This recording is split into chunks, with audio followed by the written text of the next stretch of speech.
Chapter 5.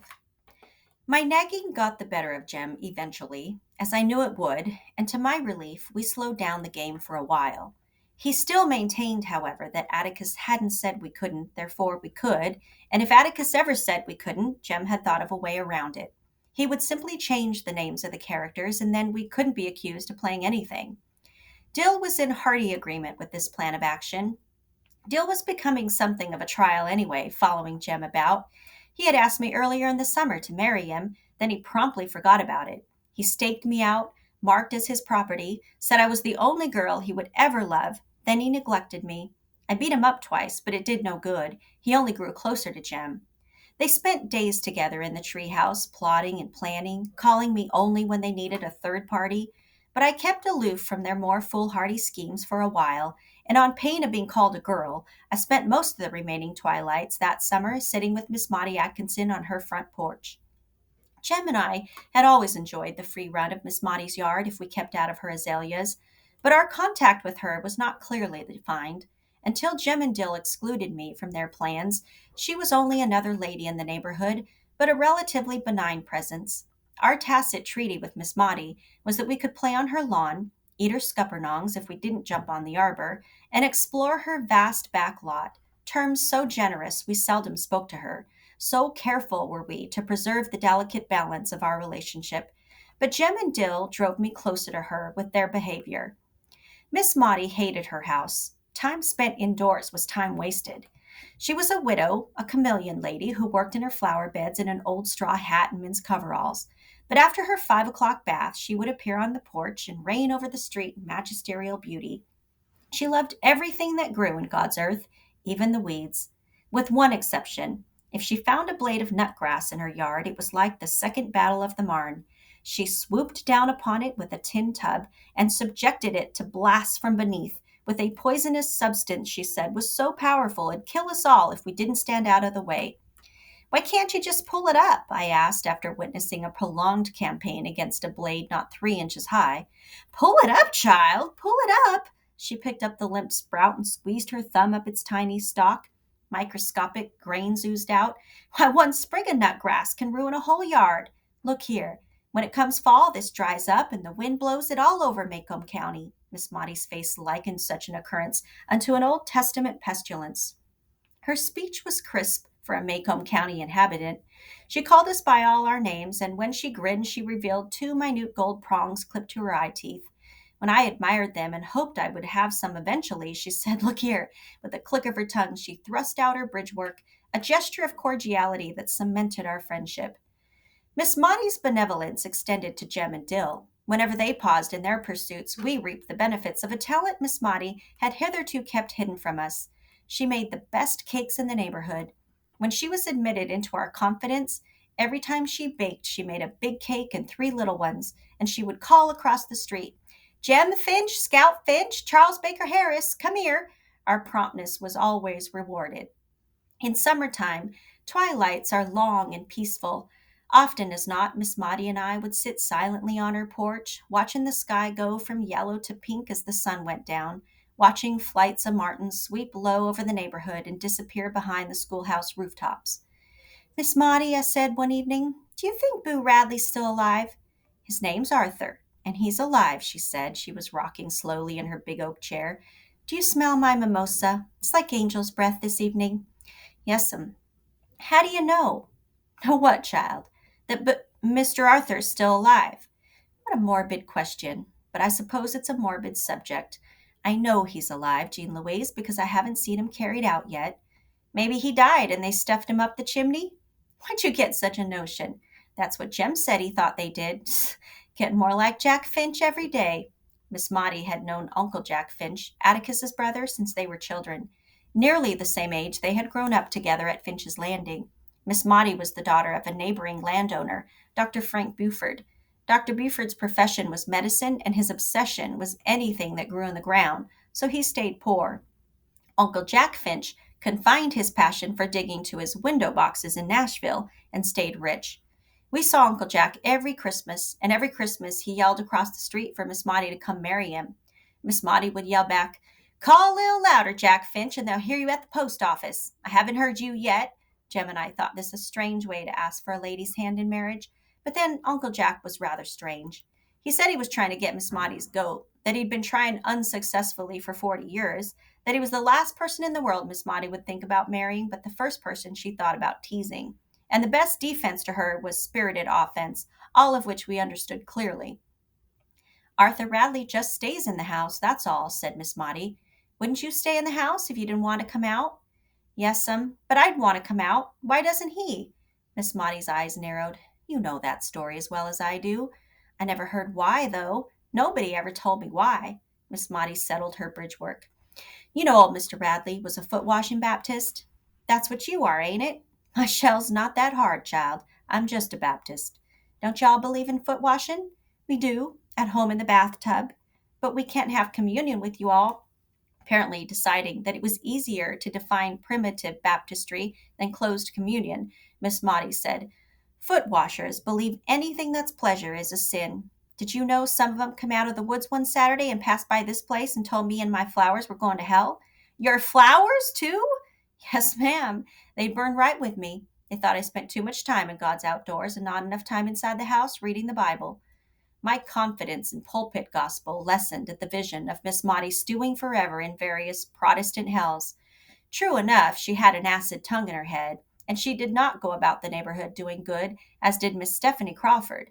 But while no one with a grain of sense trusted Miss Stephanie, Jem and I had considerable faith in Miss Maudie. She had never told on us, had never played cat and mouse with us. She was not at all interested in our private lives. She was our friend. How so reasonable a creature could live in peril of everlasting torment was incomprehensible. That ain't right, Miss Maudie. You're the best lady I know. Miss Maudie grinned. Thank you, ma'am. Thing is, foot washers think women are a sin by definition. They take the Bible literally, you know. Is that why Mr. Arthur stays in the house, to keep away from women? I've no idea. Doesn't make sense to me. Looks like if Mr. Arthur was hankering after heaven, he'd come out on the porch at least. Atticus said, God's loving folks like you love yourself. Miss Maudie stopped rocking and her voice hardened. You are too young to understand it, she said. But sometimes the Bible in the hand of one man is worse than a whiskey bottle in the hand of your father. I was shocked. Atticus doesn't drink whiskey, I said. He never drunk a drop in his life. No, he said he did. Said he drank some one time and didn't like it. Miss Maudie laughed. Wasn't talking about your father, she said. What I meant was, if Atticus Finch drank till he was drunk, he wouldn't be as hard as some men are at their best. There are just some kind of men who are so busy worrying about the next world they never learn to live in this one, and you can look down the street and see the results. Do you think they're true, all those things they say about Mr. Arthur? What things? I told her. That is 3/4 folks and 1/4 Stephanie Crawford, said Miss Maudie grimly. Stephanie Crawford even told me once she woke up in the middle of the night and found him looking in the window at her. I said, What did you do, Stephanie? Move over in the bed and make room for him? That shut her up for a while. I was sure it did. Miss Maudie's voice was enough to shut anybody up. No, child, she said, that is a sad house. I remember Arthur Radley when he was a boy. He always spoke nicely to me, no matter what folks said he did. Spoke as nicely as he knew how. You reckon he's crazy? Miss Maudie shook her head. If he's not, he should be by now. The things that happen to people we never really know. What happens in houses behind closed doors, what secrets. Atticus don't ever do anything to Jem and me in the house that he don't do in the yard, I said, feeling it my duty to defend my parent. Gracious child, I was raveling a thread. Wasn't even thinking about your father. But now that I am, I'll say this. Atticus Finch is the same in his house as he is on the public streets. How'd you like some fresh pound cake to take home? I liked it very much. Next morning when I awakened, I found Jem and Dill in the backyard, deep in conversation. When I joined them, as usual, they said, Go away. Will not. This yard's as much mine as it is yours, Jem Finch. I got just as much right to play in it as you have. Dill and Jem emerged from a brief huddle. If you stay, you got to do what we tell you, Dill warned. Well, I said, who's so high and mighty all of a sudden? If you don't say you'll do what we tell you, we ain't going to tell you anything, Dill continued. You act like you grew 10 inches in the night. All right, what is it? Jem said placidly. We are going to give a note to Boo Radley. Just how? I was trying to fight down the automatic terror rising in me. It was all right for Miss Maudie to talk. She was old and snug on her porch. It was different for us. Jem was merely going to put the note on the end of a fishing pole and stick it through the shutters. If anyone came along, Dill would ring the bell. Dill raised his right hand. In it was my mother's silver dinner bell. I'm going around to the side of the house, said Jem. We looked yesterday from across the street, and there's a shutter loose. Think maybe I can make it stick on the windowsill at least. Jem, now you're in it. You can't get out of it. You'll just stay in it, Miss Priss. Okay, but I don't want to watch. Jem, somebody was. Yes, you will. You'll watch the back end of the lot, and Dill's going to watch the front of the house and up the street, and if anybody comes, he'll ring the bell. That clear? All right, then. Would you write him? Dill said, we're asking him real politely to come out sometimes and tell us what he does in there. We said we wouldn't hurt him and we'd buy him an ice cream. You've all gone crazy. He'll kill us. Dill said, it's my idea. I figure if he'd come out and sit a spell with us, he might feel better. How'd you know he don't feel good? Well, how'd you feel if you'd been shut up for 100 years with nothing but cats to eat? I bet he's got a beard down to here, like your daddy's. He ain't got a beard. Dill stopped, as if trying to remember. Uh-huh, gotcha, I said. You said 'fore you were off the train, good, your daddy had a black beard.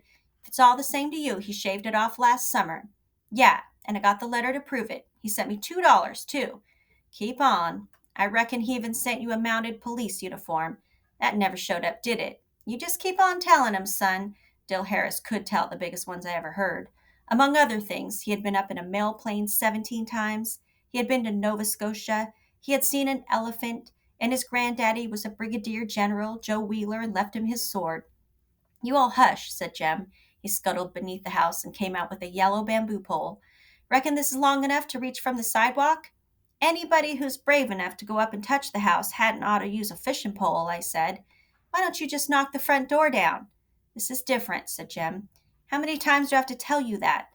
Dill took a piece of paper from his pocket and gave it to Jem. The three of us walked cautiously toward the old house. Dill remained at the light pole on the front corner of the lot, and Jem and I edged down the sidewalk parallel to the side of the house. I walked beyond Jem and stood where I could see around the curve. All clear, I said. Not a soul in sight. Jem looked up the sidewalk to Dill, who nodded. Jem attached the note to the end of the fishing pole, let the pole out across the yard, and pushed it toward the window he had selected. The pole lacked several inches of being long enough, and Jem leaned over as far as he could. I watched him making jabbing motions for so long, I abandoned my post and went to him. Can't get it off the pole, he muttered. Or if I got it off, I can't make it stay. Go on back down the street, Scout. I returned and gazed around the curve at the empty road. Occasionally I looked back at Jem, who was patiently trying to place the note on the windowsill. It would flutter to the ground and Jem would jab it up until I thought if Boo Radley ever received it, he wouldn't be able to read it. I was looking down the street when the dinner bell rang. Shoulder up, I reeled around to face Boo Radley and his bloody fangs. Instead, I saw Dill ringing the bell with all his might in Atticus's face. Jem looked so awful I didn't have the heart to tell him I told him so. He trudged along, dragging the pole behind him on the sidewalk. Atticus said, Stop ringing that bell. Dill grabbed the clapper. In the silence that followed, I wished he'd start ringing it again. Atticus pushed his hat to the back of his head and put his hands on his hips. Jem, he said, what were you doing? Nothing, sir. I don't want any of that. Tell me. We were just trying to give something to Mr. Radley. What were you trying to give him? Just a letter. Let me see it. Jem held out a filthy piece of paper. Atticus took it and tried to read it. Why do you want Mr. Radley to come out? Dill said, we thought he might enjoy us, and dried up when Atticus looked at him. Son, he said to Jem, I'm going to tell you something and tell you one time. Stop tormenting that man. That goes for the other two of you. What Mr. Radley did was his own business. If he wanted to come out, he would. If he wanted to stay inside his own house, he had the right to stay inside, free from the attentions of inquisitive children, which was a mild term for the likes of us. How would we like it if Atticus barged in on us without knocking when we were in our rooms at night? We were in effect doing the same thing to Mr. Radley. What Mr. Radley did might seem peculiar to us, but it did not seem peculiar to him. Furthermore, had it never occurred to us that the civil way to communicate with another being was by the front door instead of a side window? Lastly, We would stay away from that house until we were invited there. We were not to play an asinine game he had seen us playing or make fun of anybody on this street or in this town. We weren't making fun of him. We weren't laughing at him, said Jem. We were just. So, that was what you were doing, wasn't it? Making fun of him? No, said Atticus. Putting his life's history on display for the edification of the neighborhood? Jem seemed to swell a little. I didn't say we were doing that. I didn't say it. Atticus grinned dryly. You just told me, he said. You stop this nonsense right now, every one of you. Jem gaped at him. You want to be a lawyer, don't you? Our father's mouth was suspiciously firm, as if he were trying to hold it in line. Jem decided there was no point in quibbling and was silent. When Atticus went inside the house to retrieve a file he had forgotten to take to work that morning, Jem finally realized that he had been done in by the oldest lawyer's trick on record. He waited a respectful distance from the front steps, watched Atticus leave the house and walk toward town. When Atticus was out of earshot, Jem yelled after him, I thought I wanted to be a lawyer, but I ain't so sure now.